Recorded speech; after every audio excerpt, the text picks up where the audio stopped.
আসসালামু আলাইকুম ওয়ারাহমাতুল্লাহি ওয়াবারাকাতুহু। প্রিয় দর্শক মণ্ডলী, আপনারা সবাই কেমন আছেন?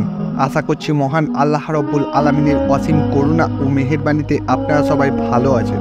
তো বন্ধুরা, আজকে আমি আপনাদের কাছে এমন একটি আমল নিয়ে হাজির হয়েছি, যে আমলটি আপনারা যদি করেন, আল্লাহ পাক আপনার সমস্ত রকম বালা মুসিবত, অভাব অনটন দূর করে দেবেন। হ্যাঁ বন্ধুরা, এই আমলটি আপনারা যদি আল্লাহর উপরে ভরসা রেখে করেন, তাহলে আল্লাহ পাক আপনার সমস্ত রকম বালা মুসিবত, আপনার দারিদ্রতাকে আল্লাহ পাক দূর করে দেবেন। তো বন্ধুরা, এই আমলটি খুবই ছোট এবং খুবই গুরুত্বপূর্ণ একটি আমল। হ্যাঁ বন্ধুরা, এই আমলটি খুবই ছোট এবং খুবই গুরুত্বপূর্ণ একটি আমল।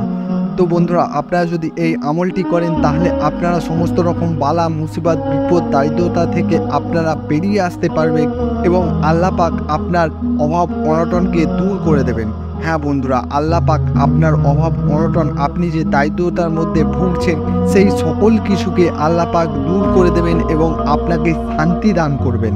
হ্যাঁ বন্ধুরা, সেই সকল কিছু অভাব অনটন, আপনি যে অভাবের মধ্যে ভুগছেন, সেই সকল কিছুকে আল্লাহ পাক দূর করে দেবেন এবং আপনাকে শান্তি দান করবেন। তো বন্ধুরা, যারা অভাবে আছে তারাই বোঝে যে অভাবের যন্ত্রণা কী।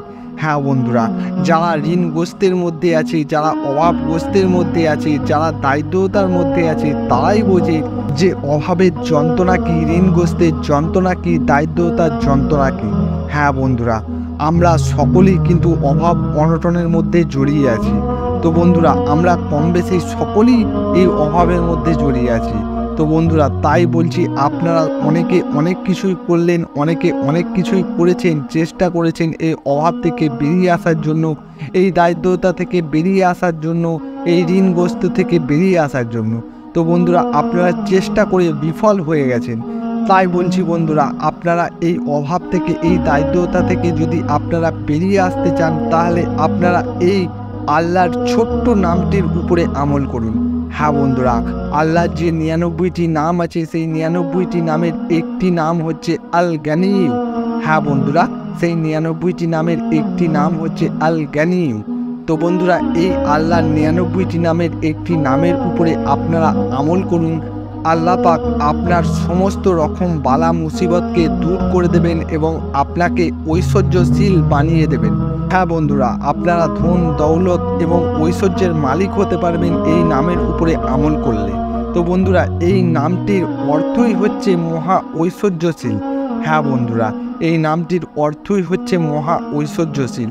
তো বন্ধুরা, যে নামের অর্থ মহা ঐশ্বর্যশীল, তাহলে সেই নামের উপরে আপনারা যদি আমল করেন, তাহলে কি আপনারা ঐশ্বর্যবান হতে পারবেন না? পারবেন বন্ধুরা।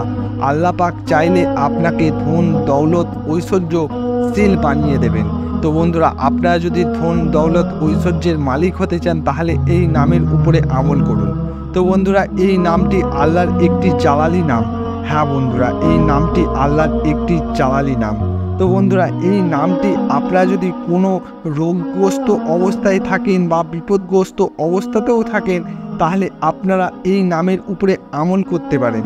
হ্যাঁ বন্ধুরা, আপনারা যদি রোগগ্রস্ত এবং বিপদগ্রস্ত অবস্থায় থাকেন, তাহলে আপনারা এই নামের উপরে আমল করুন। ইনশাআল্লাহ আল্লাহ পাক আপনাকে খুব তাড়াতাড়ি দ্রুত এই নামের কাজ দেখিয়ে দেবেন। তো বন্ধুরা, এই নামের উপকার পাবেন এবং এই নামের কাজ কি দেখতে গেলে আপনারা এই নামের উপরে আমল করুন এবং আপনারা এই নামের কাজ বা এই নামের উপকার দেখুন। তো বন্ধুরা, এই আমলটি খুবই ছোট এবং খুবই গুরুত্বপূর্ণ একটি আমল। হ্যাঁ বন্ধুরা, এই আমলটি খুবই ছোট এবং খুবই গুরুত্বপূর্ণ একটি আমল। তো বন্ধুরা, আপনারা যদি ধন দৌলত ঐশ্বর্যের মালিক হতে চান, তাহলে আপনারা এই নামের উপরে আমল করুন এবং আল্লাহ পাক চাইলে আপনার ঋণ, আপনার টাকা পয়সা, অভাব অনটন সব দূর করে দেবেন, যদি আপনারা এই নামের উপরে আমল করেন। তো বন্ধুরা, এই ছিল ভিডিও। যদি ভিডিওটি আপনাদের ভালো লেগে থাকে, আপনাদের উপকারে লেগে থাকে, অবশ্যই আমার ভিডিওটিতে একটি লাইক দিয়ে দেবেন এবং আমার চ্যানেলটিকে সাবস্ক্রাইব করে নেবেন। তো বন্ধুরা, আপনারা ভালো থাকবেন, সুস্থ থাকবেন এবং নিজের যত্ন নেবেন। তো বন্ধুরা, আমার জন্য দোয়া করবেন। আসসালামু আলাইকুম ওয়া রাহমাতুল্লাহি ওয়া বারাকাতুহু।